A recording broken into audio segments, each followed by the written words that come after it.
Hey, I'm so excited to be here.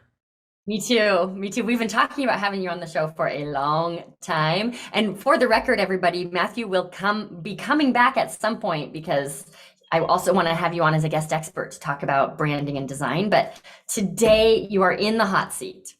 So before we dive in, how's it going for you inside of the hive? It is going swimmingly. That's the word I'll use. No one has Uh, ever said that before. So, okay, great. well, I know that, Dallas, because I've listened to every episode.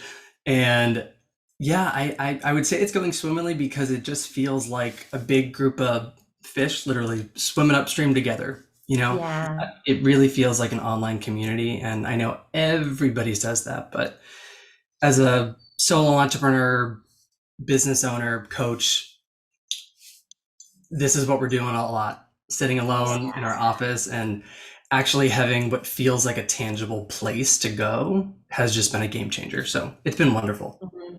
I'm glad to hear it. Yeah, we have a really special community. It's true. So, you've got a course launch in your future. I heard a rumor about that. And I would love to help you march confidently toward that goal. So, with that in mind, what do you want to talk about today? How can I help you? Yeah, well, thanks for bringing up the idea of confidence because as a newer coach, right? I've been Mhm. doing this branding and design thing for years now, but as a newer coach, I think I'm still facing those obstacles of feeling like an imposter sometimes, or like I'm not ready yet, or maybe in 2 more years I can launch a course or something like that. So I think at the end of the day, being able to walk away with feeling more confident as I move towards this goal. Um, Mhm. to get even more concrete, I had 3 bullets of maybe what I would love to walk away with. Is that helpful? I would love to hear your bullets. Yes. Okay, so first and foremost, I'd love your thoughts on a name, which I'm sure could be Okay. very fun. Two Mhm. is the format. And while we can get into details about that, I'm kind of at a toss up between do I include a coaching element, a group coaching element, or is it just, you buy the course, do it on your own, that's it. And then Okay. third is right now, I am proud to say that I only have 200 on my list, and I know your benchmark usually is 1,000. So I'd Mhm. love to talk more about that and kind of get some clarity on what I can do now with that goal of launching in the fall. Okay. Okay, great. So we before we dive in, can you fill all of our listeners in on the landscape of your business? Because there are two like brothers, right? They're two very separate arms, even though they're connected to branding. So paint the picture for our listeners about the shape of your business right now, and then how you envision the course fitting into that bigger picture. I'm so glad you asked that because just last week I really had to do like a whiteboard session for myself and really figure out Uh-huh. how this course can fit within the model of my bigger business. So Okay. as you mentioned, I have two branches, right? These two brothers, if you will. On the left, we have Good Brand Partners, which is the full service done for you branding and design studio, right? Very typical. We do brand strategy and logo design, websites, you name it. On the other side of the pond is why I'm here. Good Brand Coach. That's my coaching container. And right now I'm working with folks one on one, as well as I did my first unofficial but kind of official VIP day last month, and it was so fun. Cool. I learned a lot. Um, and a lot of what I work on in the coaching realm is really where I lit up the most in my full service business. So Uh, within branding and design, even full service done for you, there are strategy sessions, right? There are calls with the client. It's going to a client's office, figuring out all the fun stuff, all the juicy, tidbits of who you are, who you want to be, all that. And I love that so much. And those moments of one-on-one connection really light me up. And I really think it's my zone of genius. And so mhm. that's been what I've been coaching folks on is really, you know, being with you in the room, even virtually, and helping you discover and define and design your dream brand. Um, Yeah. yeah. Okay. I got it. So, right now on the coaching side, you're working, you had a VIP day, and then you're just, I don't mean to say just to minimize it, but you're simply working one on one with clients on an ongoing basis, or what does the one on one work look like on the coaching side? Yeah, so about a year ago, I was, still doing the packaged offering. I think I did like 6 sessions, and come to find out, I realized that it was very difficult to re-enroll people, Oh, which is huh, I've something never that we heard that often before, talk Matthew. about. And so I decided, you know what, I'm gonna let loose of the packages, and now I just go month to month, and it has been so Okay. much easier, and I've actually been able to help more people, even though there are some people that may only work with me for 2 months, but then I have other people that it's now been 7 months, and I'm thinking we're Yeah, just gonna keep on going. yeah. So that's how I'm working with folks, is in that bi-weekly, we do 90 Okay, minutes. Yeah. great. So tell me how the course fits into this bigger picture. We're Yeah, bringing in a so third sibling here, right? So how I does that know, work? I know, and I've only ever had one sibling, so I'm curious to see how this will pan out. But how the course fits first within what I'm doing now within one-on-one coaching, but also the bigger picture would be within my one-on-one coaching. About 50%, if not 75% of my clients, we're working through my process, right, which is called the 4D framework, and we're working through it step by step. Some go faster than others, but typically I've been seeing the same exact patterns, and this light bulb went off, like, hey, wait a second, I feel like I could be helping more people if I actually recorded videos, used this workbook that I have online. It's like all the content is there. And I kind of felt like, one, as a business owner, I'm leaving money on the table. Two, Hmm. I'm leaving service on the table for people that may Totally. not be able to invest in one-on-one coaching. But, I've actually had a couple of people say to me in discovery calls, like, I would actually love to be able to like bang out a course in 2 weeks on my own. Do you offer that? And I've been taking note Hmm. of that. So Hmm. that's how it ties into the one-on-one, how it kind of very Got it. seamlessly can transfer. And within the bigger picture of my business, I kind of view it as all the different entry points, right? For folks that are an entrepreneur and they need help, right? With their brand strategy and their visual identity. Well, some people have a 10K budget, and maybe they want to go over and chat with my full service team and hire us for the done for you solutions. Other folks want a little bit more guidance and that support, so maybe they're in the middle with that container. But then there are also people that want a more accessible option, maybe more of an affordable option, which is super important to me. Because the reason Yeah. why I've launched my good brand coach business is because I really think that everybody deserves to have a brand that they're proud of, and a brand that Hmm. helps them do good in the world. And I never want price point or direct access to me to be a qualifier. Yeah. Great. Great. So now anyone who feels aligned will have three ways to work with you depending on how they learn, what their preferences are, and what their budget is. Beautiful. Okay. So at the beginning of our conversation, you shared that you want to walk away feeling more confident.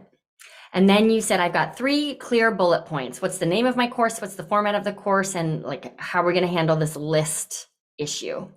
Mhm. Do you feel, Matthew, that by addressing these three things, you will have the confidence you need? Or are we solving the wrong problem by addressing these three things?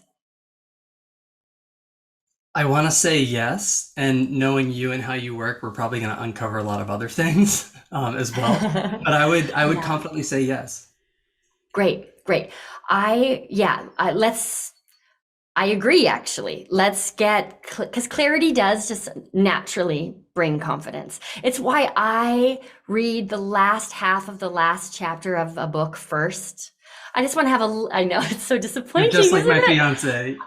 I just need to have a little bit of an idea about where I'm going and then I will commit. So I can understand that.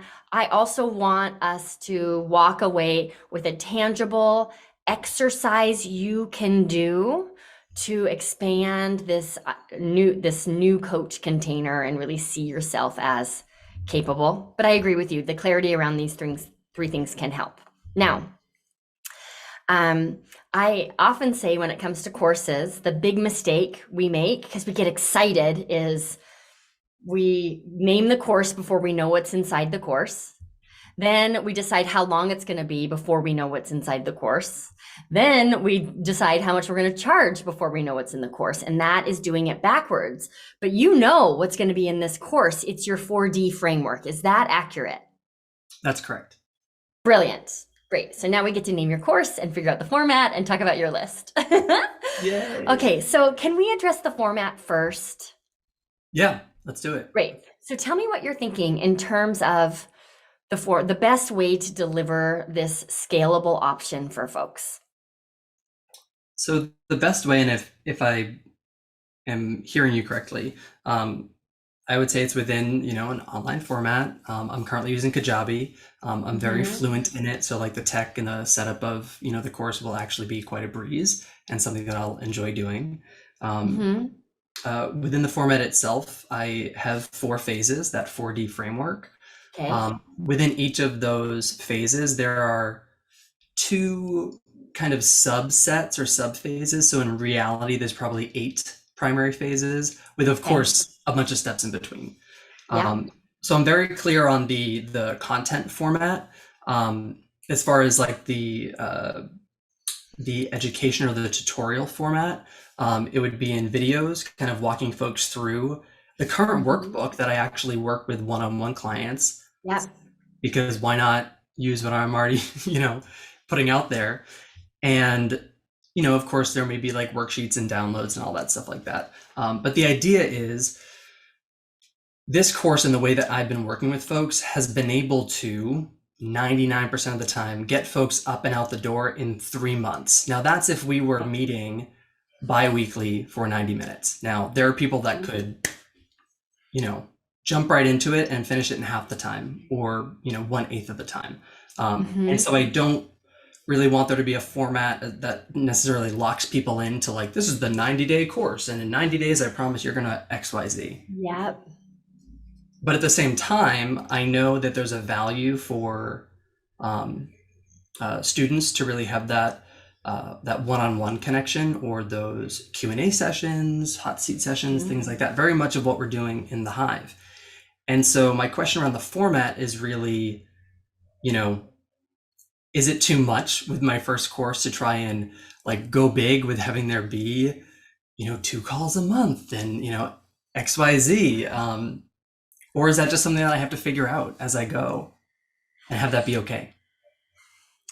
So we strive to make the best decisions and deliver the best program possible. And we always learn as we go. So the decision you and I come up with today is the best decision for right now. It may not be the final decision. It won't be the final decision. So inside the Hive, we talk about the 3X launch strategy. And this is where you're like workshopping it a little bit. You already have a proven process, which is this using the workbook as the guide. But now the question becomes, on top of the modules and the like, do it on your own, what kind of support do you want to offer people and in what kind of time frame? That's what I hear you asking. Is that accurate? 100%. Yeah. So if you just got to decide and do it your way because it feels the most enlivening for you, how would you provide coaching support inside of this course? My gut answer would be to offer 2 calls a month, probably 1 hour each, to start with it being a lighter lift, and having one be specific to like a hot seat where people who could apply for questions based on where they're at, and another one that's very similar to, even more so, like the come as you are call. I love that concept in the Hive.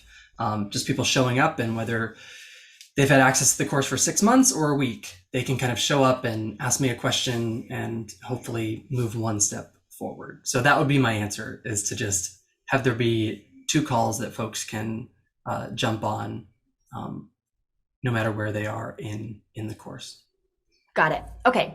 I think we can use that as a starting off point. Let me give you some pro tips from someone who's launched a lot of courses.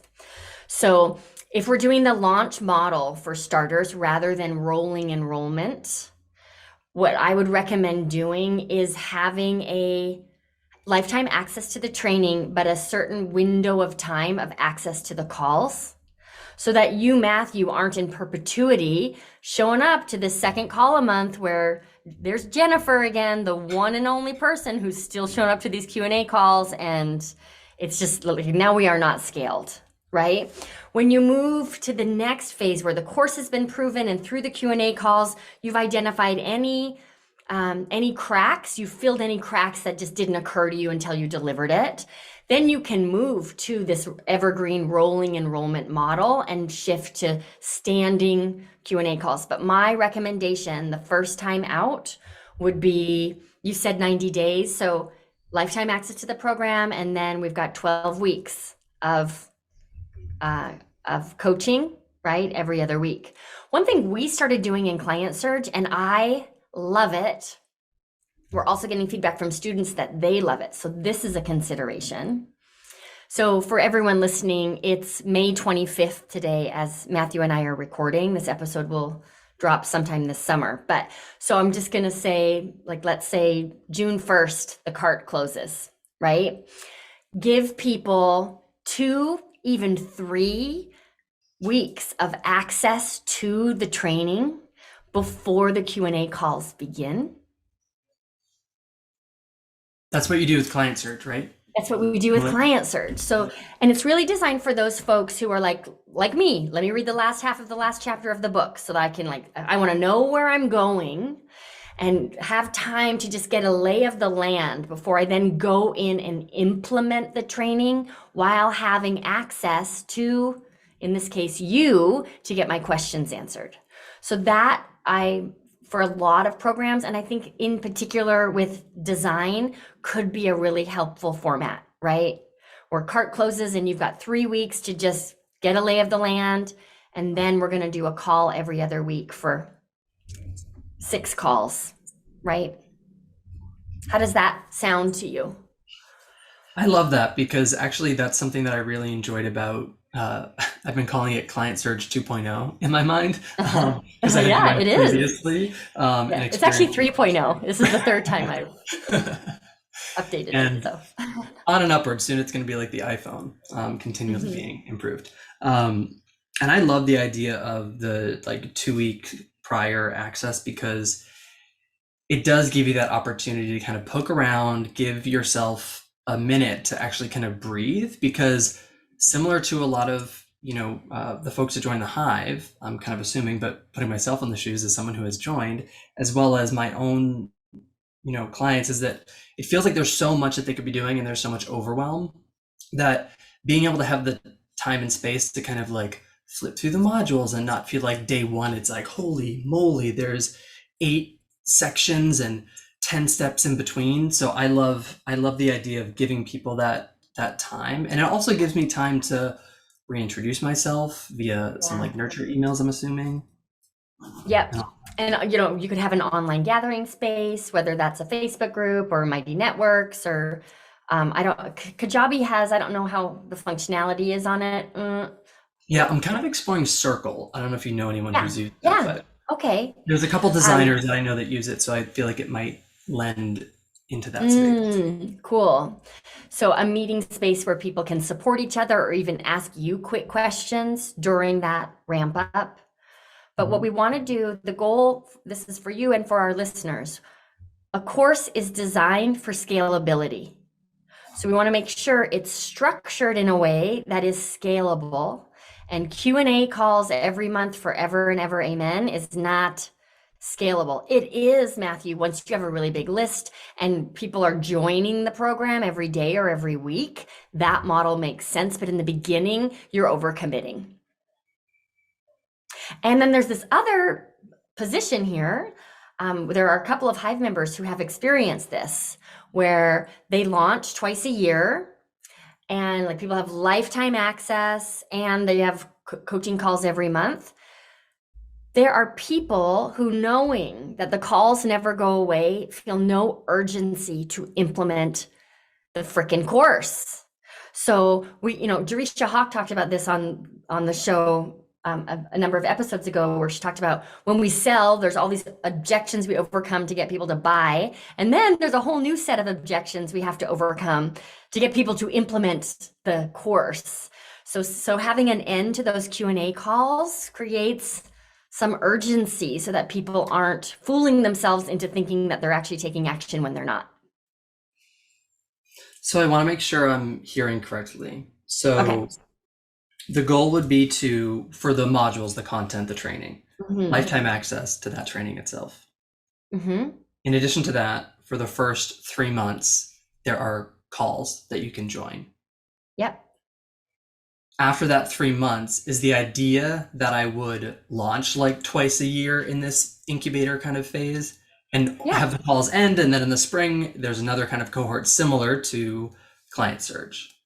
Yes. And then what you could do for, let's say I signed up the first time around, you could have special pricing for grads, right? Like, hey, we're going to launch again this spring. If you want to join for the Q&A calls, you can join at this like alumni pricing to come on back.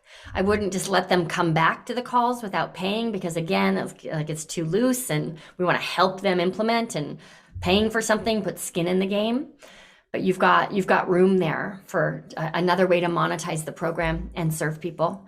So yeah, you'd go to a launch model twice a year following the Course Catapult launch strategy, 12 weeks of support for now. And then you'll know, right? Like, okay, I'm getting the same 27 questions.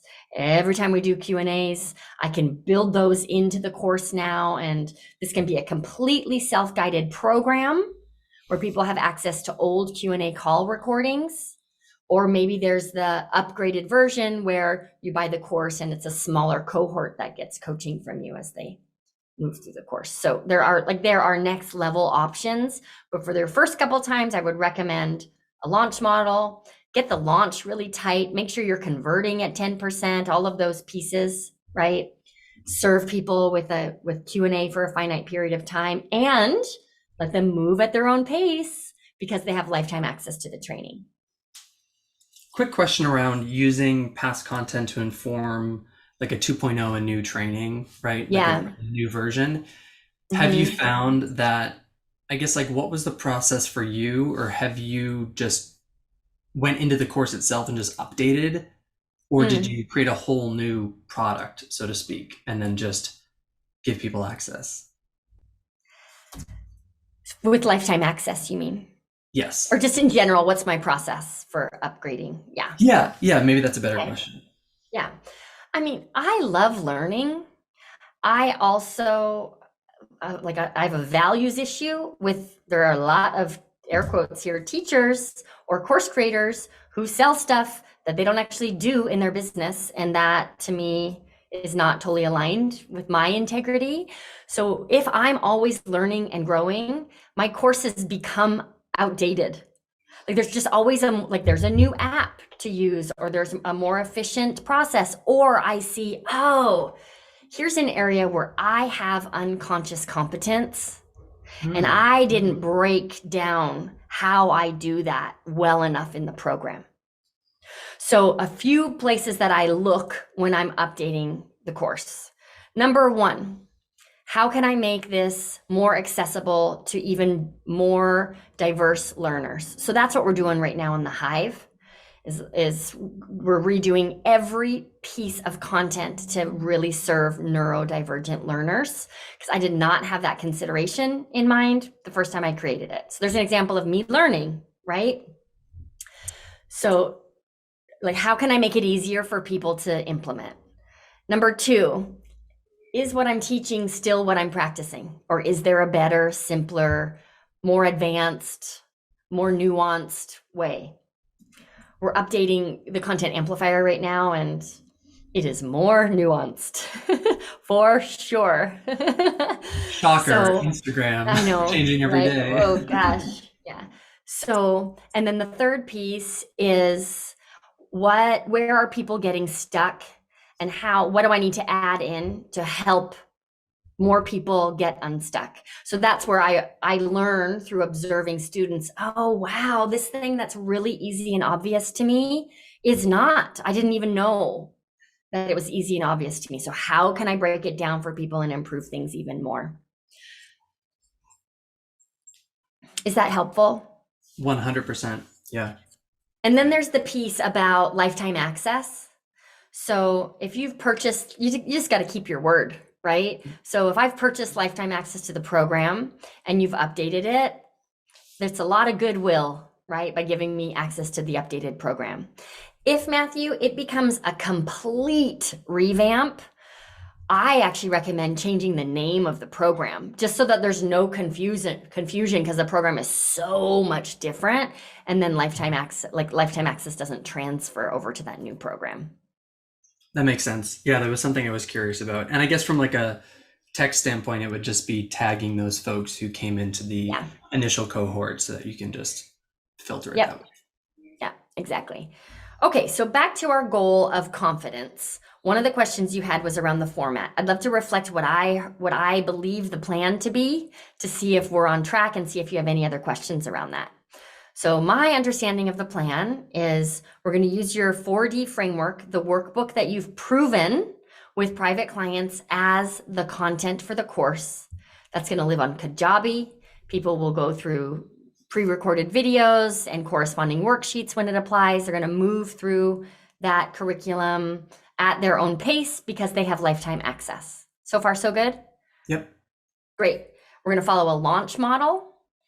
When people enroll in the program, they get lifetime access to the training plus a 12-week incubator, where maybe the first 2 or 3 is just swim around in this pool, get a sense for what we're learning, and then we will have coaching calls to support you in your creative process. There will be an end to those calls so that people actually implement instead of just paying for courses and never logging in.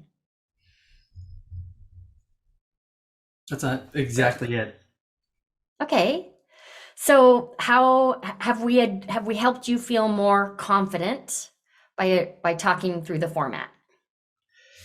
Yeah, and this is the beauty of, coaching. It's like, this is everything that has been in my head that now it's actually finally on paper. And so I appreciate the helping me give myself permission to just do the damn thing in the way that I want. And I feel actually even more excited about the way that I'm doing it now that I have the clarity around how to handle that, like lifetime access and then like the coaching. So thank you for that. Great. So should we name this thing? I think so. Okay. Yay. So I'm your dream client for this course, right? You're really clear on who your dream client is. What is the promise? What is the thing that I want? The thing I'm going to pull my wallet out for and invest in because it's so important to me. Ironically enough, because it's what I wanted out of today's call, is confidence and clarity around their business and also themselves. It's confidence in themselves to put themselves out there, to stop thinking about, for example, like the course, and they have no idea how to build the content or design the slides or do promo graphics for it, or even something as simple as that, as, being able to, put up a, sales page and design it on your own and feel like, what, this looks like me and I feel good about putting this out in the world, and to stop pausing before you can actually hit play on your goals. Got it. So when you do sales calls with clients or your Spark interviews, how do your dream clients finish this sentence? I just wish I could, or what I really want is blank. So I have a whole list of data that I'm pulling up as reference. Great. So, I mean, everything from, I want to stop feeling like I'm scattered and all over the place. I want to feel like I have a system that myself or my future team can implement without me having to approve every single thing, right? From a visual standpoint, obviously, and from a messaging standpoint. This is one that I just bolded, I wish there was a DIY kit to help me use as a hands-on repeatable, process. I want to stop feeling stalled by my inability to take action. I want to stop doubting my value. This was a big one. People were feeling like Well, how will I ever be able to, raise the rates of, this course or this offering or this product or this service if I look at all these other people out there in the world and, you know, their brand identity is so much more clear and in tune with them. And so Yeah. because they don't see themselves in their brand or their product or their service, it's a block that stops them from actually putting themselves out there. So like doubting the value, feeling scattered. Um, yeah. So if I were to nutshell that, well, let me ask Yeah, you first. Do you already have ideas for the name of this course? I do. And Mm-hmm. so the caveat with that is my full service is called Good Brand Partners. Yeah. My coaching branch is called Good Brand Coach. Mm-hmm. I have actually, I'm in the process of trademarking the name of the like the parent of the courses or the online do-it-yourself, which is Mm-hmm. Demystify Design. And that's a Mm-hmm. webinar that I've taught in the past. I taught it at one of the Hive retreats. It's something that I'm Mm-hmm. already in motion with. And so the Mm-hmm. idea, if you can, imagine, I can also share my screen if it's helpful, but having it be demystify design, build a better brand, or demystify design, craft a cohesive identity, right? Got And it. the idea Yeah. is any course that I produce in the future will follow that framework or that naming That classification. format. Yep. Got it. Great. So demystify design as the umbrella name, I think works. It's way too clever for the name of a standalone course. I don't, is it for designers? Like who is it for? But given what you just shared, I like that. Is it, what if we called the course Clear, Confident Brand?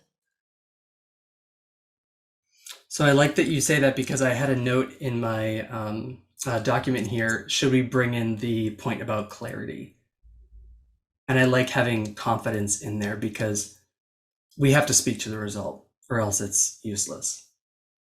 Well, and those are their words, right? Right. It's not the sexiest name I've ever heard, but it's what people are telling you they want. What's your thoughts on not having a verb in the beginning of, which I guess demystify is a verb, Hmm. for the brand of courses. But do you have any thoughts around not having that like action word in the beginning? My I know thought that's a is, fine point. no, but my thought is let's use in as few words as possible, let's make the point that clients are thinking in their head. So sometimes it has to be like build a clear, confident brand, but that just to me feels like extra. Because what I want is the destination, not the actions to get there. And that's just me. Like I build a clear, Mhm. confident brand is also a fine name. So my opinion is use a verb if it makes sense, and if you don't need one, you don't need one. So we But say, just for our listeners, when we name things, be clear, not clever. Literally make a list of what your clients tell you they want when they hire you and pull from that list. Then you can, like, there is a little bit of room because people are listening right now being like, Dallas, can you stop lying? Your program is called The Hive, and no one has ever said to you, you know what I'd really like is a hive. So, within that, like understanding what people really want, we have got to pick language that represents clearly what people say that they want. So, clear, confident brand is extremely literal, hmm hmm right? This does not feel brand aligned at all, but like brand rock star would be another, like a figurative way to say hmm that. Don't do that, but it's just another example. So if you look back at that list, what are the things, again, like what are the common things that stand out? And can we use your client's words? Just going through the different sections here. Mm-hmm. The I'm actually gonna read, like if they had this course, this is what like the result would be. Yep. Because maybe something will come from that. Everything would fall into place. I'd be on top of my game. It would feel easy. I'd feel confident, like I'm a good leader. my business Mm. could feel simple again. I would be proud of my business. I would feel lighter and focused. Oh, this is actually really cute, and I don't think it would work, but it would feel like the best birthday present ever. They really want this. Isn't this interesting? Because so just to fill our listeners in, you did the market research. You asked people if you had these solutions that the program delivers, what would that be like to you? And it's like, I would be on top of my game. I would be a confident leader. I would feel proud of my business. So clear, confident brand is not even accurate. That's the how we get to the thing we really want, which is pride. Right.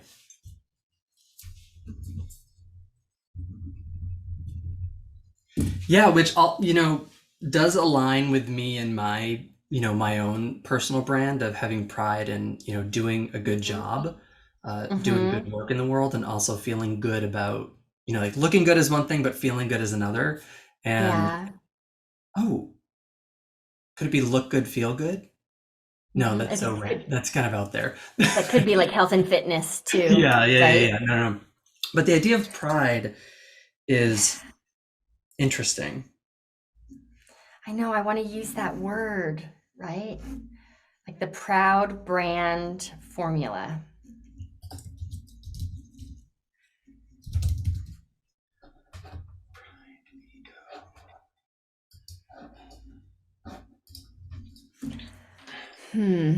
Okay, so what are the steps around this to help you land at the name? We're on to some. So just to synthesize this for our listeners, what we practice inside the Hive, folks, is verifying your course idea. And we run these Spark interviews, asking people, like, what is it you want? And what will it be like when you have those things? So now we have this list. It's a birthday present. I'd be a confident leader. I'd be on top of my game. Part of me wants you to call the course On Top of Your Game.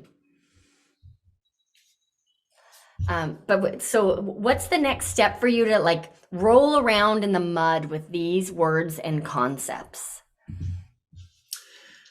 I think one is maybe doing another like whiteboarding session, Great. with myself just to get it out there, looking at the data again to see if there's anything else that, I've missed, but seeing Mm-hmm. how I can tap into that element of pride, which really is the tangible result, and knowing that you only get that from having the confidence to put yourself out there and Totally. being able to figure out how to kind of mesh that while at the same time going back to the actual content itself that lives within the trainings and really making sure that, is there anything that I've been missing in here as far as a tangible benefit? Like by the end of the course, they really are walking away with like this brand guideline and basically all the tools they need to put themselves out there.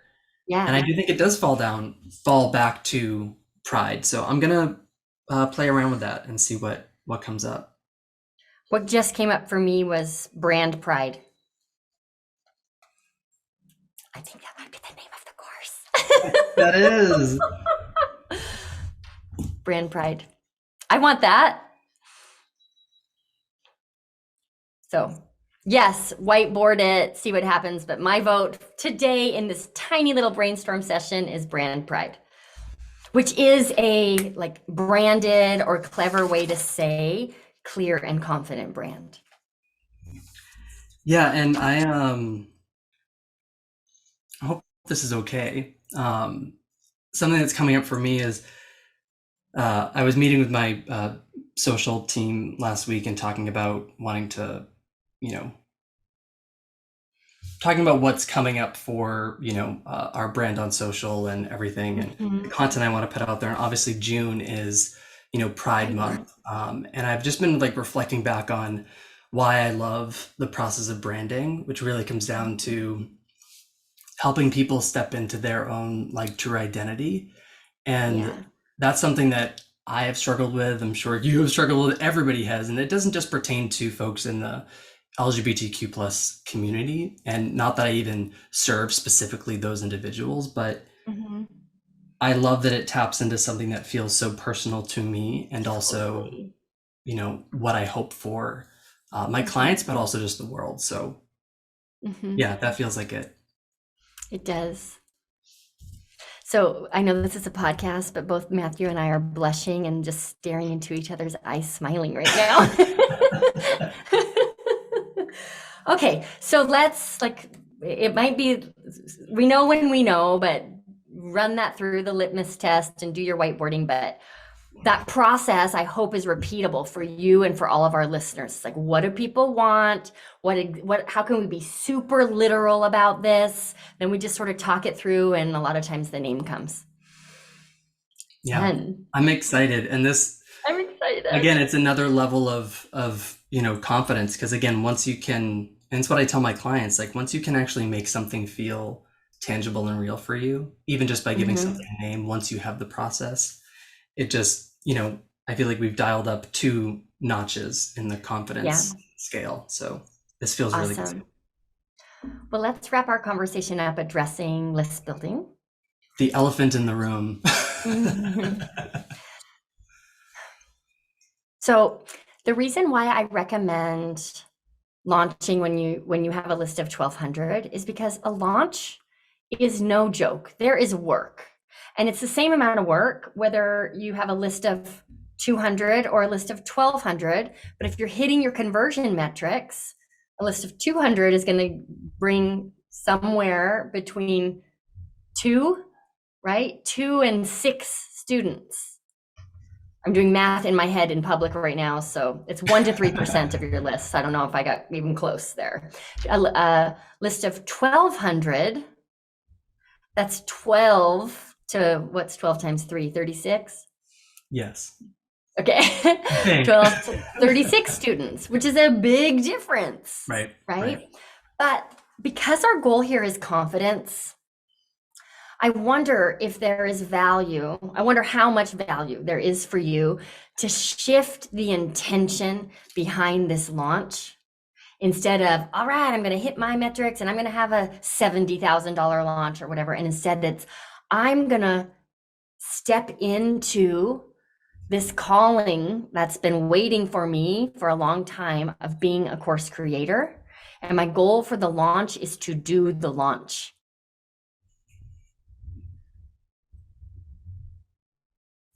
Yeah, I really love that intention, because we're only ever able to learn once we've done something. And it's funny that you mentioned it doesn't need to be a $70,000 launch and all these things, right? Which is, it's so real, and it's exciting to know that it could get to that level. And something that I'm just tapping back into right now is the fact that, to be honest, I hadn't even thought about the revenue from it, right? Which is such a real thing. But for me, like, it's kind of always just been like, well, how can I help more people? And how can I help people that maybe don't have, again, that investment for one-on-one? So I love the idea of like recalibrating my intention to like not launch the most perfect course or the most, put together or whatever, but just doing the launch and learning from it. Learning from the launch. Enough. Yeah. And maybe there's an element here too, because we want to have people there, but maybe there's an element, and part of your launch is for every spot, for every enrollee, I'm scholarshiping to a business owner in the LGBTQ plus community, or another cause that feels really aligned for you, so that now you can actually test it on a group of people. But that would be my first suggestion, is we can just shift it. It's not about list shame. Right now, it's about, I have been telling myself for too long here, I am a newer coach and therefore not ready. So I'm going to declare I'm ready, and launching, it signifies that I am indeed ready. The numbers don't matter. Yeah, I'm ready. You are ready. I'm not going to leave it there, because I would love you to actually sell this thing. I know. The average revenue Hive members reach with their first launch is $70K. I didn't just pull that out of the sky. That's the average. So that's a possibility for you. And my suggestion around this would be, you've got this, we started our conversation talking about this incredible community you're a part of. Can you organize a lead magnet swap with 2 Hive members every month between now and when you launch in September? Lead magnet swaps are the most efficient way to like get the most bang for your buck, and that's something that is a very low lift once you've got like the initial promo emails written for your partners. You've got a built-in community of people who also want to build their lists. So the whole cohort of you who are like, my list is only 200, what am I going to do? And I know you're listening, okay? This is to everybody. Get together. Do like your list of 200 and Jennifer's list of 200. Boy, you could each add another 20 people to each other's lists, and that's a 10% increase. That's a big deal. Yeah, I think that's a great plan. And it sounds like not a light enough lift, but something that feels like I'm going to want to put the work in to do it. You know what I mean? Great. Yeah. And so what we just did there, Matthew, was instead of taking this concept of list building, and there are all of these ways and all of these things, I tried to just eliminate confusion by saying, let's pick one road and move swiftly down it through the finish line. So now you're not sitting there, none of us are sitting there like, I gotta build my list. Instead, it's like, okay, 2 lead magnet swaps a month, which is just much more concrete and actionable. I love that. And right now, without going off on a tangent, with lead magnets, right now, my lead magnet that I have is a mini training on how to stay cohesive on social as a brand. And I'm curious, hearing what I just said about what that lead magnet is, do you feel like that's appropriate for like something in relation to get people thinking about a course, or should I try and not say develop something new, but is there advice as far as lead magnets in relation to courses that I'm missing? The course is the packaging on the paper. The course is not what people need to think about. Right. What they need to think about is the outcome the course delivers. And this lead magnet is completely connected to the outcome that the course delivers. Mm-hmm. It's also really connected to an acute pain point your audience experiences. So it feels completely aligned. Wonderful. Good. Check. The other thing that will naturally happen when you launch a course is you will see a spike in interest for your private offer, which is great. Yeah, I mean, and I'm excited to have the potential for, not to say a fallback, because I never enter a sales call thinking that it's anything other than a yes, but I like being able to have alternative options for folks that, again, maybe it is out of their budget. Money is a valid objection, and being able to give them a more accessible option to still move forward feels totally aligned with my business and my values. Yeah, it really does. All right, so how is your confidence feeling at the end of this conversation? I feel like I'm standing a little bit taller. I'm something about my desk, even at a standing desk, I always like lean to one side and do that stuff. And I don't want to, give you too much credit, but I feel like it's a lot, to do with what we just spoke about. I really do feel like that was like that third notch up in the, in my confidence scale. And I really feel like by having the name, it feels real for me. By knowing that I can just put the format out in the way that I want and know that it's okay if it changes the next launch.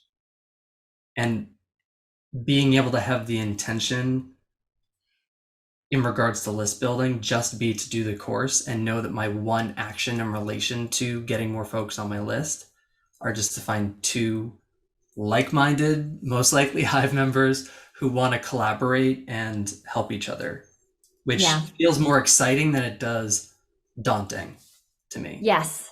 Which maybe is what this whole thing was about, of that confidence, is being able to like smash that, negativity away and just move forward with the next best step. Yeah. Great. It all sounds really clear. And so I mentioned that piece, like, could we give you an exercise to help you cultivate the confidence? But I feel like the list building actions and the shift of intention around the goal of the course fits into that category. Do you agree? I agree. I think Okay. diving back into lead magnet and getting those promo partner Mhm. emails is really my next step.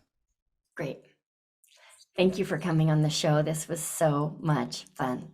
Thank you, Dallas. It was a joy to be here, and I'm excited to continue forward. Yay! I'll be watching for your course launch in September. So everyone listening, thank you for following along. I hope you got a lot of value, and whether a course launch is in your near or distant future, don't forget about list building and give yourself permission to be ready now. Great. Thanks everybody. We'll see you next week.